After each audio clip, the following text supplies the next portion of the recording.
It's not the first time I listen to your talk, but I get so emotional. Thanks a lot. And I think we hope that these recordings will function and you can use this, your talk, when you talk with administrators and so forth. It's very, very strong arguments, of course, for IFCDC. Stina, do you want to say something? I thought maybe before we welcome Siri, we might have another go at a poll. Okay. And so poll 3 and 4. I can do 3 and 4. First 3, but you have to. There's only one question that could maybe you can respond quickly. Can mothers get medical care for her own needs while staying in the NICU? That is, do you have couplet care in your NICU? Meanwhile, we have one question and reflection. There were many reflections about the COVID-19 situation and visiting hours, but also concerning KMC and skin-to-skin contact, which is now in many units been banned. And there was a question for you, Björn, if you could reflect on that or comment. Oh, I wish that Pierre was still here, but he isn't. We heard yesterday that they had 300 cases of adult patients on mechanical ventilation at his hospital. Can you imagine 300 cases? Of course, this is an extreme situation, and I will not make any recommendations, but you have to listen to what your own hospital recommend. I would not go against any of those recommendations. This is an extreme time.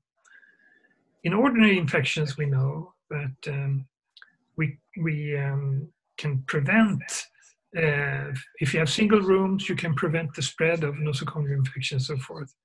But as we had on our exclusion list for couplet care, one thing was actually contagious disease.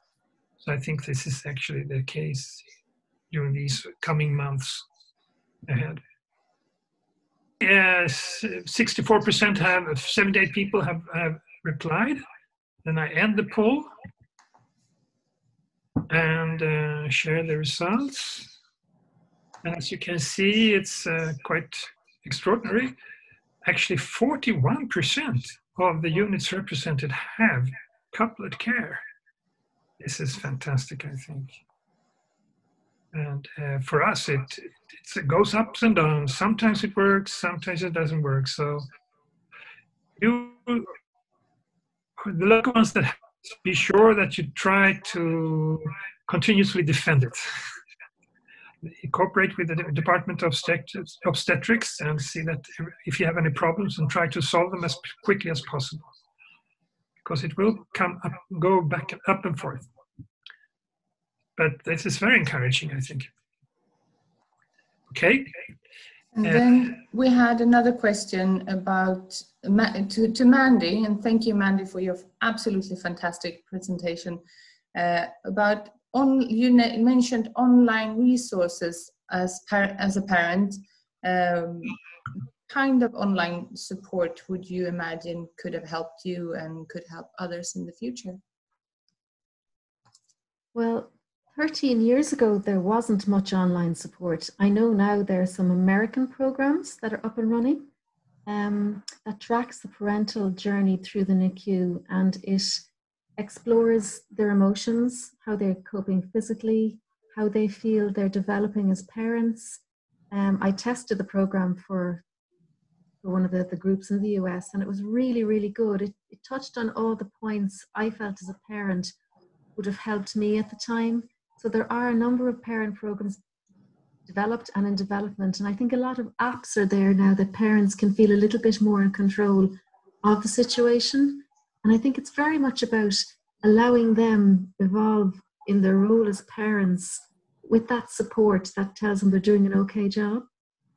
I just felt for me that wasn't there. There was nobody to say what you're doing is okay. There was always that just underlying fear that I didn't have the skill set necessary to do the job that the healthcare professionals had done for my daughter.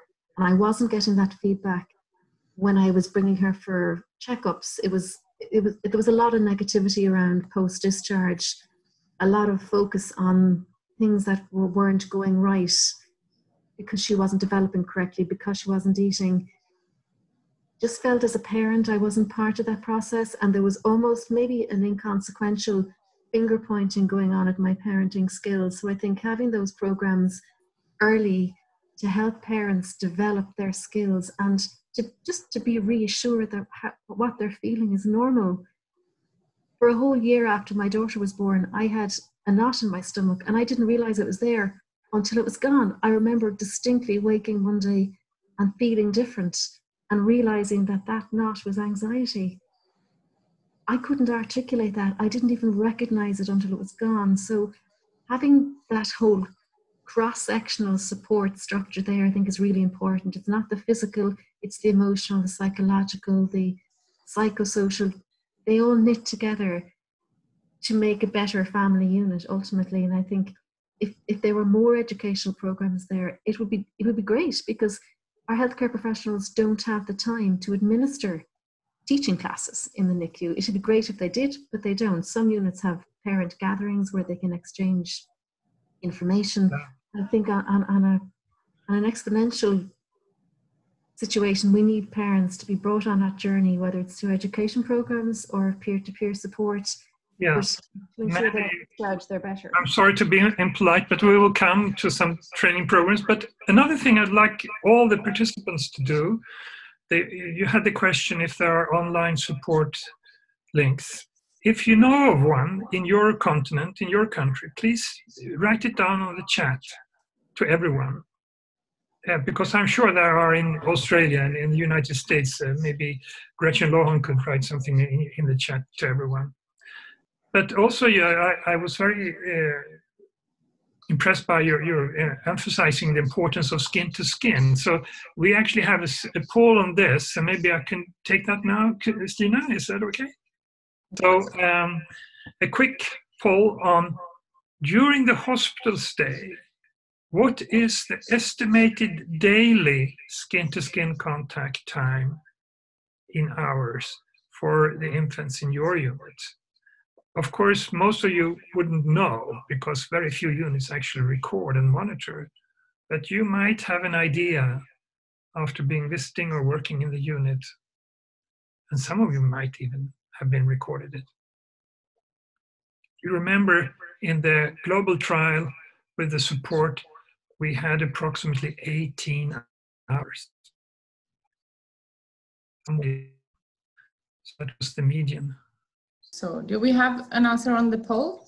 3%, 2 units, have more than 12 hours per 24 hours. 8% have somewhere around 8 to 12 hours. And 36% have, actually, this is the wrong order here, 4 to 8 hours is 36%, about 1/3. And then 8 to 12 was only 8, and less than 2 hours, as many as 8 units, 11%. So I'm sure that your unit is not following the guideline of WHO. And you can, actually, I know that it is not implemented for more than maybe 5% of all the neonates in the world. So you're not alone. But can you imagine, even if it's evidence-based, it's only just less than 5% that actually gets the skin-to-skin contact.